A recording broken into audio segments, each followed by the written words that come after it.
Good morning and welcome to In the Kitchen with Ashley. I'm here at ARMC with Melissa Tolan-Halleck. So Melissa, what are we making today?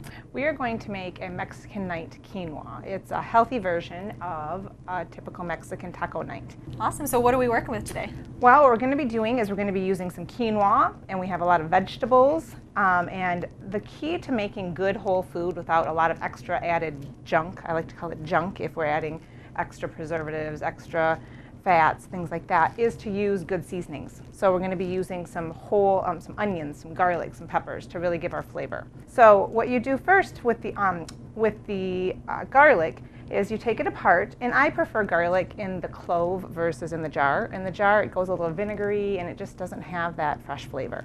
So how we can do this is you want to put the flat part of the knife and then the heel of the hand, and you just smush it. See, so here it's smushed, and all that peeling comes right off without getting it underneath your fingernails. So I would do about 3 to 4 cloves, and then you just chop it with your chef's knife. When you use a chef's knife, your finger should always be like this in a bear claw.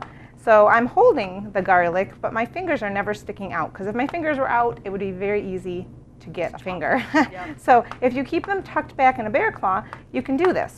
So then you would put that aside, and then we would do the onion. You cut the end off. First of all, I had it cut in half.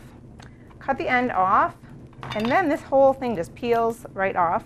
And then what you want to do is, you have little tiny pieces. You're not cutting all the way through. We're just cutting little, again, I'm in a bear claw. We're cutting little tiny strips.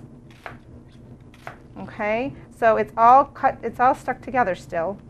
And then we're just going to do this.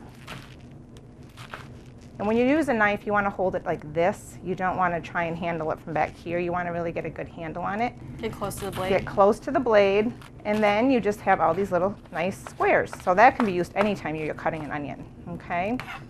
So that I'm going to go ahead and put aside here. The peppers that we used in this recipe, I'm using red, yellow, orange, any pepper that you want, and then I added a little bit of hot pepper. You could add jalapeno if you really like hot and spicy. So it's completely up to you, but trick to doing the pepper, you want to take the top off, and then you want to go inside these little tiny, they're kind of connected, inside flesh, and look how it came right out so easily. So that we don't use. And then you always, when you're using a chef knife, always want a flat surface. So this is not ready to cut. But if we take the other side off, and then look at this, now we have a flat surface. So we would just do little matchsticks, little strips, again, bear claw. Okay, and then you're just going to put it, in little tiny pieces, or bigger, depending what your preference. If you're trying to hide it for children, maybe smaller is better. And then we're just going to put this. Again, you would do that with all your mixed peppers, and inside here I have a mix of peppers. And here we are at the stove, and what we're going to do, I just turned the burner on, so it's getting good and hot, and about a tablespoon or so of oil, and this will all be on the recipe that Ashley will post later. Yes. The exacts. Okay, Ashley, you can go ahead and put the peppers in. And then I had mentioned that we really need to be using a lot of there's a lot of fresh seasonings. You can already start to smell that in there when you use onions and garlic. Those good things start to really, you want to simmer them for about 5 minutes or so. And then what we're going to do is put the seasonings, and this is just cumin, and then use a little bit of that, and that gives it that Mexican flavor that we're looking for, and then a little bit of chili powder.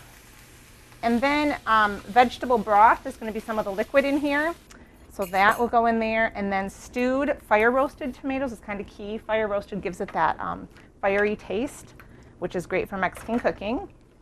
And then quinoa. And then if you want to go ahead and scoop that in, these are our beans and corn. Gives it that nice Mexican flair. And then we just are going to stir that all together, and then we're going to let it simmer. Okay, we are over here to do the finishing touches, and then Ashley's going to go ahead and give it a try. So the condiment, or the relish, or if you will, the end is to put some avocado. Of course, what Mexican do you have without avocado? And then some cilantro. People love it or hate it. I tend to love it, so you want to give it a little sample. And when you're working with herbs, fresh herbs, you want to chop it, but you do not want to mutilate it. You do not want to leave all the green on your cutting board. You see my cutting board isn't full of green. If it were full of green, all the flavor would be left on my cutting board. So then we are just going to go ahead, and that's what I have in here, the mixture of cilantro and avocado, and we put a little bit on there, and then we're going to let you give it a try, Ashley. Awesome. I'm excited to try this. It's fresh, but it's warm. It should be a good, healthy Mexican night. I definitely can taste the flavor of everything that you mixed together in there. Good. It tastes really good. Awesome. Well, thank you so much, Melissa, for showing us how to do this dish, and very healthy dish as well. It's good.